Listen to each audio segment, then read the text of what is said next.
Today, I introduce you to a super common word in Afrikaans, and that is the word dom.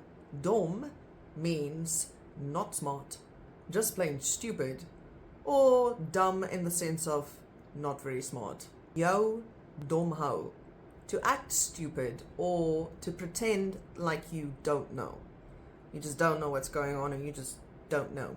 Now, when somebody's acting stupid or pretending like they simply just don't know what's going on, we will say to them, moenie jou dom hou nie. Moenie jou dom hou nie. And that simply means don't pretend like you don't know or don't act stupid. Hy is nie so dom as wat hy lyk nie.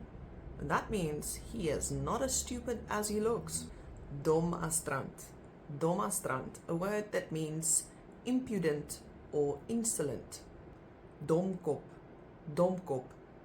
A nasty noun that very simply means stupid head, and that is a way to refer to a not so intelligent individual. Dominant, which simply means dominant. Dominee. Dominee. This is a reverend or a minister. Domkrag. Domkrag. A jack. Dompel. Dompel. This is a verb that means to immerse. In skuld gedompel. In skuld gedompel. To be immersed in debt. Dompel die visse in die water. And that means immerse the fishes in the water.